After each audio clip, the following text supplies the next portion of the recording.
नमस्कार, माझं नाव नवनाथ कुसुमबाई विष्णू सागळे. साधारणतः 27 तारखेला आदेश बदलला आणि आदेशामध्ये पहिल्या यादीत नसलेलं माझं नाव आलं.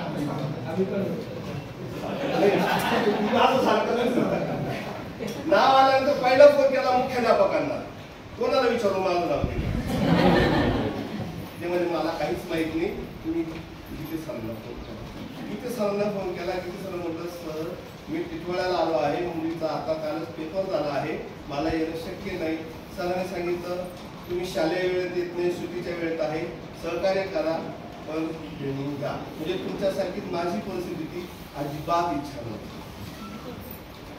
बरं, इथून तिकडून टिटवाळ्यावरून धावपळ करत आलो.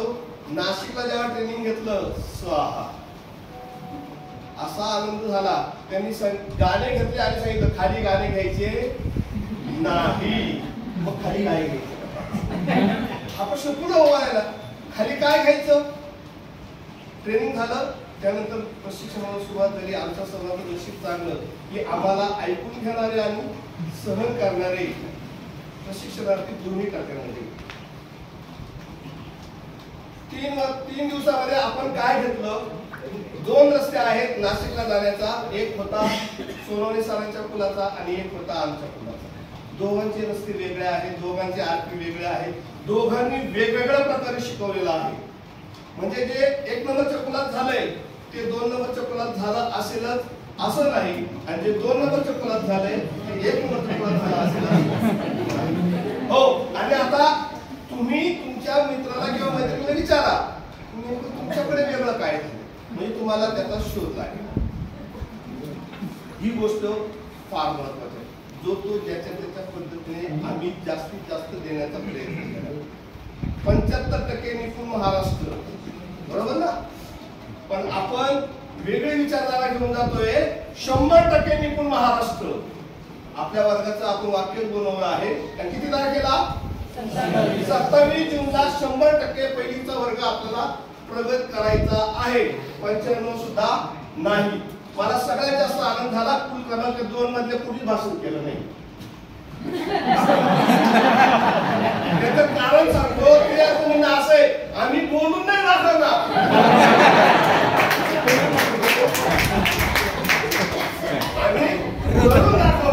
आम्ही बोलून दाखवणार नाही, कारण गरजेत तो आणि शब्द माझा शब्द सांभाळा बरं, कारण घरी तो नाही कोणी सांभाळत, इथे तरी सांभाळा. आपल्या ग्रुपवर जे जे काही चांगलं आम्ही दिलं आहे आणि त्याची तुम्हाला वर्गात जर प्रभावीपणे अंमलबजावणी करता आली आणि खरंच तुम्हाला वाटतं की छान रिझल्ट आलाय, छोटेसे व्हिडिओ करून आपल्या ग्रुपमध्ये टाका. वर्षभर ग्रुप जिवंत ठेवा, लेफ्ट होऊ नका. पहिलीच्या वर्गासाठी ज्या ज्या काही अडचणी येतील त्या अडचणी आपल्याला ग्रुपवर सोडवता येतील. पहिला टप्पा आणि दुसऱ्या टप्प्यातले दोन्ही टप्प्यातले शिक्षक आपण एकत्र केलेले आहेत. एकमेकांच्या सहाय्याने एकमेकांच्या मदतीने आपण निपुण महाराष्ट्र घडवणार आहोत आणि इथून जाताना 75% नाही 100% वर्ग प्रगत करण्याचा विचार घेऊन आपण जात आहोत. सीबीएसईने आपल्याला काय दिलंय, आपण सीबीएसईचा विचार घेऊन आलोय. पण मी पुस्तक बघितलं, अतिशय सुंदर पुस्तक आहे. मराठी आणि गणिताचं पाहायला मिळतं मला, खूप सुंदर. आतापर्यंत जेवढे पुस्तक आलेलं त्याच्यापैकी खूप सुंदर पुस्तक आहे. सर्व कवितांच्या चाली तुम्हाला पाठवलेल्या आहेत. तुम्हाला अडचणी असं काहीही ठेवलेलं नाही.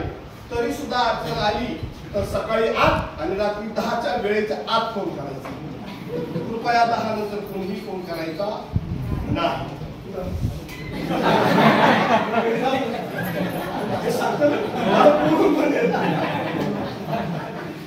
काय खूप हुशार लोक स्टेजवर असते का आपली बोलू. तर कधीही अडचण येऊ द्या, फोन करा. एखादा घटक, एखादी कृती, एखादी ऍक्टिव्हिटी संबंधित नाही, लक्षात राहिली नाही तर तुम्हाला मी 3-4 पर्याय दिले. व्हॉट्सअप ग्रुप आहे, युट्यूब चॅनल आहे, त्याच्यावर तुम्ही संपर्क साधू शकता आणि आपला व्हॉट्सअप ग्रुपवर पण संपर्क साधू शकता.